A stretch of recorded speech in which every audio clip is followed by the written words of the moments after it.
This is a two-story hangar home set over a full basement on your Afton, Wyoming lot. The main living level offers 2,178 square feet with 1,424 square feet on the second floor and a 1,624 square foot basement that remains unfinished, leaving flexibility for future bedrooms or other uses. The home is framed construction, oriented to capture the best views of the southern and eastern mountains, with additional views from multiple rooms and outdoor decks. The two-car garage includes extra rear space for tools and storage. The hangar provides 3,655 square feet, accommodating at least 2 aircraft, an RV, and additional toys. Exterior finishes include hardy board siding and a metal roof, consistent with the planned design. Okay, I'm going to go over the design with you. The entire front has been redesigned. I redesigned this area here a little bit. I have steps here. I've got steps right there. The door was made into a single door, and I'll go over that with you when we get on the inside. Windows have been rearranged slightly, and you'll see why in a little bit. I put a wainscoting around the entire outside of the house. The hangar hasn't really changed much. One big thing is I put the door there. It originally was there. I did that mainly because of the amount of room we had at the top with the major space frame going along there. Put a man door there. I left these two doors as single 10-foot wide doors. We can change those to 18 feet if you want to. On the side near the road, I made a few changes, cleaned this up a little bit. I now have only a single door right here. You have room now for a TV. You may or may not want that window. Just let me know on that when we get to it. I added egress on this side and also on the other side. That will give you the ability to put a bedroom into the downstairs if you want to do that. One of the things I did is I added these rails to the front. Now, for two main reasons. One, I wanted to force people to come up here secondarily, but to also have it pretty obvious that that's the main route into the main part of the house. That's something you'd mentioned in one of your comments, and I agreed with you on that. Also, there's an amount of freeboard here which I have added. All this is now above the main ground, and that freeboard, when it exceeds 18 inches, this becomes necessary. So we'll play with it, but right now I don't think it encumbers your view in a bad way. But I think, in fact, I don't think it encumbers it at all the way it's designed. And we could also make these in glass or some other type of product, wire if you want to. But the main thing is to let people realize that this is the way into the house. If someone is parked here in this area here, they will walk this way, and it'll be pretty obvious to them that that's the way into the main part of the house. And that's a secondary way there, which I think most people will not choose. Okay, now in the foyer, this is your glass door. It doesn't have to be glass. That's the way I put it in there. You walk out and there's your view into the main room right there. That's a closet that I put in. You had requested it in the foyer area. Those are the stairs heading up. And you'll notice now the front door does not sit right in front of those stairs. It's right in front of this. So you'll step to the right to go up the stairs.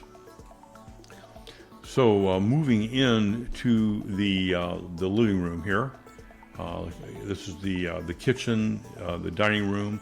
Just to let you know about this dining room, I designed it and increased the size of this area in order to get you an 8-person dining room table. I put a round one in there.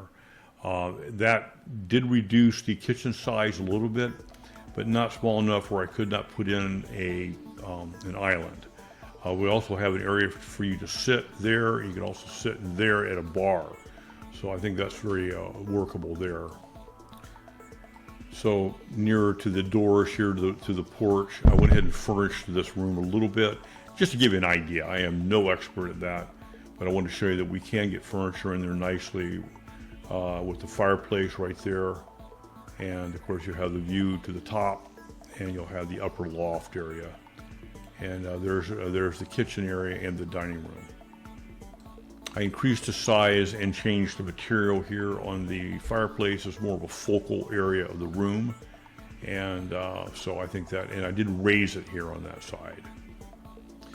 Now, if we move around here and look at the TV, that's the TV area right there.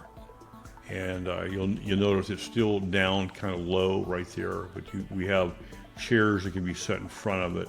And I am sure you guys will come up with much better ideas as to how to furnish this thing. We will be putting floor plugs on the floor, so you can put lamps and things like that in there as needed. Here's a view from the kitchen looking out into the living area. And again, you'll see that we've got a large table here. If we take this table right here and we make it a 6-person table by narrowing it, we can actually move this a little bit in that direction and increase the size of your kitchen if you want to. Now I'll let you look at the plan view, which I'm sitting at, just to show you. I have 3 feet here in clearance on all 4 sides of that. 3 feet is completely okay. However, I like generally to see a little bit more than that. But it is a functional island. I'm not even sure an island is necessary, but I do know they are, from a work flow aspect. They're really nice to have on that. So upstairs, I added the alcove that you had suggested. One thing we might want to consider is if we do want to make that not a railing, but make that a solid wall across there. I like it open myself, so I left it that way. But it's something that you might want to look at. This is your view into the great room. You'll see all you'll see all that framework that we have out there, which is all decorative, and put planters or something there. So it's all possible. This door goes into the upper master bedroom, and I will let you explore that just looking at the floor plans. Back in the kitchen area, this door here takes you out to the laundry room area, and then that way takes you to the garage, and that way down it takes you down the stairs to the basement. There is a view down the stairs to the basement. You'll notice that the stairs that go upstairs and the stairs that go down are tucked on top of each other, which gives you great efficiency of space, so you can get both sets of stairs in the same area. Down in the basement, you will arrive here and you turn, and then you just turn back towards this area. Now, this is an unfinished basement. These posts are structurally necessary. However, the spacing and the size I have not yet developed, so we'll definitely try to have as little impact as we can on the main part of the house on that.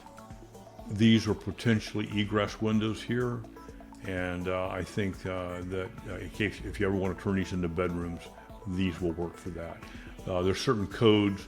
Those would be set up where you can put a ladder out there and that sort of thing to make it egress friendly. This is the hallway down to the garage, and then this is the garage itself. One thing that's important to note is that the floor level of the main house and the floor level of the garage and the hangar are 18 inches apart. I may increase that, so obviously these stairs have to be put in. These steps may only be 2, not 1. I didn't work that out, but my point is that they are in different levels, which is really the way they ought to be built. Got a tool area here for you. Your cabinets probably won't be quite that fancy. And then I've got the 2 cars in here, truck and car, just to give you an idea of the relative size. Now, what I've done, this is the door that takes you from the garage to the hangar. And of course, I have that man door there. It takes you to the outside. So those are your 2 access points other than the main door itself.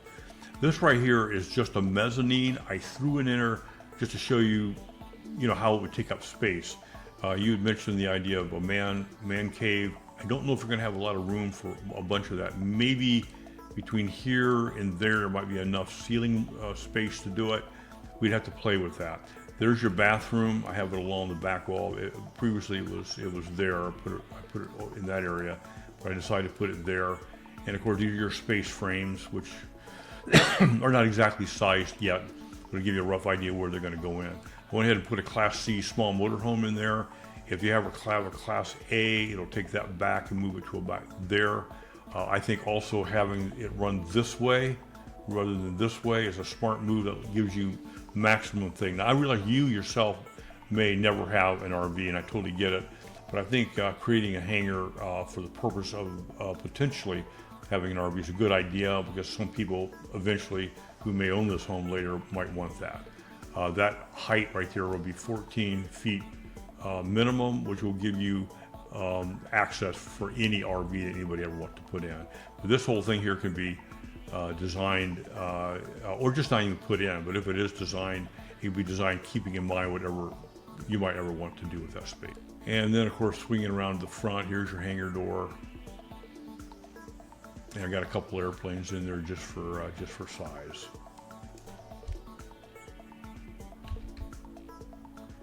And now you can see it from the outside. So I hope that helps. You got the outside view, you got the inside view, you got the plans. Look forward to hearing your feedback.